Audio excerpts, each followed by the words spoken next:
Breaking news. Defensive coordinator Charles Kelly is moving on to coach at Auburn. Who do you think should replace him? DJ Lundy has committed, but we might have an even bigger defensive move still to come. And Jordan Seaton is interviewed. Plus more coming at you next.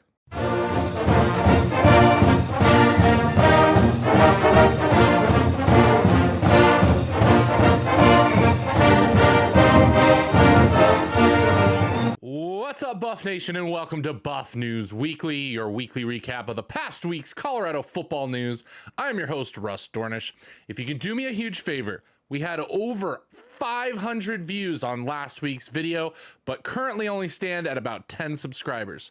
So if you would please give the channel a subscribe. I would like to do some lives later on and some other things and need to bring up that subscriber count. So hit that subscribe button and let's get on with the news. Breaking news as of this morning, January 30th, 2023. Defensive coordinator Charles Kelly is officially leaving CU to take a job with his alma mater, Auburn. Kelly worked previously at Tennessee, Alabama, and was also a defensive coordinator at Florida State. Known best for all of his top-notch recruiting, Kelly's defense this year saw its ups and downs. Many in Buff Nation were not happy with the defense early on. However, as the season went on, it did get much better. Colorado's defense ranked 127th out of 130th total in total defense, giving up an average of 453.3 yards per game, but also ranked 11th in the nation in turnover margins with 20 total forced turnovers. With Kelly out, the focus now turns to who will replace him as the defensive coordinator for Colorado. A couple of names that have already seen brought up, but especially we should focus on, is Dennis Thurman, who is already on the staff at Colorado as the quality control specialist. Thurman has been a defensive coordinator for the New York Jets, Buffalo Bills, and most recently was Coach Prime's defensive coordinator at Jackson State. He could be a quick transition already being in the building, so stay tuned and make sure you subscribe to find out who is named the defensive coordinator here in the near future. We wish Coach Kelly the best of luck as he moves on to coach at his alma mater. Who do you want to see as the Buffs' new defensive coordinator heading into 2024? Let us know down below. In recruiting news, Buff fans were given a treat under their Christmas tree this year as former Florida State linebacker DJ Lundy committed to Colorado on Christmas morning. The 6'1", 244-pound Lundy had a total of 170 tackles during his Florida State career. He also graded out this past season as Pro Football Focus's #1 linebacker against the run. Overall, his grade on defense stands at a 78.2, which would have been the highest grade on Colorado's defense from this past season. Lundy will have 1 year of eligibility with the Buffs and looks to be a day one starter coming into next season. Now, Lundy may not be the only new transfer portal player to join the defense in as many recent days, as rumors are that the Buffs are in on former Purdue edge rusher Nick Scorton. Scorton recently entered the portal and is of significant note due to the fact that he led the Big Ten in sacks with a total of 10 and performed quite well in games against tough opponents like Ohio State. Scorton is also considering offers from Florida State, Louisville, Texas A&M, Missouri, Georgia, and of course, Colorado. With Colorado, Scorton would immediately be the most impactful player on the defense outside of Travis Hunter, bringing with what this team desperately needs: pressure on the quarterback. Pairing up with new players Okunlolu, Owanku, Quincy Wiggins, and returning players such as Shane Cokes, Scorton would be the crown jewel to a new pass rush that Colorado desperately needs. Stay tuned to see if Scorton ends up a Buff, and who else do you think the Buffs should go after in the transfer portal? Let me know down below. This weekend is the Under Armour All-American High School football game, and Colorado signee Jordan Seaton is participating. Yesterday was media day for the players, and Seaton was asked a number of questions about his recruitment and reasoning for choosing Colorado. Here are some interesting pieces to that interview. Hit me up, and then kind of like later in the mix, just Nebraska, their staff in Rayola. Yeah, Rayola reaching out to you there. What was his pitch? He was just kind of say just make history. So I'm like, make history.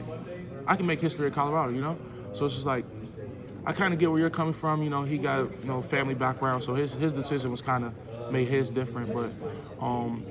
For me, mine was like, Coach Prime.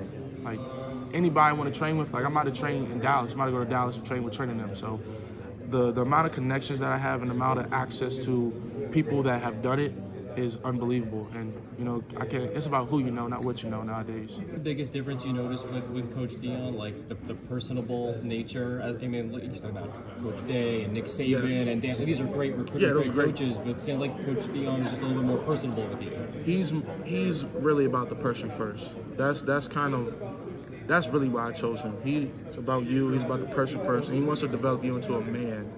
And for my mom, that's the biggest thing. Just just being a man and just knowing that whatever you say, you stand on that, just little principle things. So that kind of stood out to me the most in my recruitment process. In this portion of the interview, when asked why he chose Colorado, Seaton discusses Coach Prime's vision, but also his connections, with Seaton discussing the ability to go and train with Trent Williams, one of the best O-linemen in the entire NFL. This is a part of Colorado recruiting process many teams, and especially fans, seem to overlook. Which plenty of big colleges have connections all over. The amount of connections that Coach Prime has and the amount of people who are lining up to help Coach Prime in any way they can cannot be ignored. It is a huge leg up when it comes to offering more than just straight money to players, but also providing connections, networking, proper NIL deals, and overall a better future for the player. In probably the most viral moment from the interview, Seaton details how teams are choosing to focus more on negatively recruiting against Colorado, while Colorado just focuses on the player and not other teams. Schools negatively recruiting against Dion, saying he's not serious. What was said to you during that, especially down the stretch? They were saying, this is the most famous one I got. It was like, what do you want to be, a rapper or something? I'm like, hey, I get what you're saying, but bro, it was a lot of negative recruiting about him. I feel like some people don't understand that he's only been there for about has it been a year yet? Yeah, like a year. It's been a year. The turnaround that program had from 1-11 to where they went 5-6, 5-6, 4-8, yeah. To that, it's cool. You see it, for example, Coach Napier and them staff. How long they been there? This is their second. Second year. Same thing. You got to take some time. Alabama wasn't Bama in 6 months. It takes time. Just give it a year, another year, maybe 2 years. And that's going to be a real program that everybody's going to want to go to. It seems that teams are really going after Prime, Colorado, and what he is building here rather than focusing on what they can provide. It really goes to show you that what Coach Prime and staff are doing is starting to shake up the college football landscape by some of these responses. Now, for our weekly review of Coach Prime's Season 2, Episode 5 this week. This week's episode chronicled the games with Stanford and UCLA. We know how these games went. However, what I love most about these episodes are the behind-the-scenes information that we finally get to see. For instance, one lingering question lots of fans had all season was what happened with Bishop Thomas. Bishop Thomas had some big plays early on in the season, from a massive block on a rushing touchdown in TCU. The deep man, Sanders gives it to him, touchdown Buffalo. To a massive hit on a kick return. Oh my God! Bishop quickly became a fan favorite. In this episode, it is revealed that some of Bishop's absences later on can be attributed to both missing meetings and wrist injury. The story about him missing a meeting with his academic advisor and the repercussions shows that Prime is not joking around when he says he cares for these young men above all else, even when it comes to football. These glimpses show that while Prime may be flashy, he is also a man of his word, putting degrees at the forefront of the young men that he coaches. We do things that have never been done, and that makes people uncomfortable. To end out our show this week, I'm starting a new feature here at Buffs News Weekly, Buffs Account of the Week, where I profile a social media account that all Buffs fans should follow.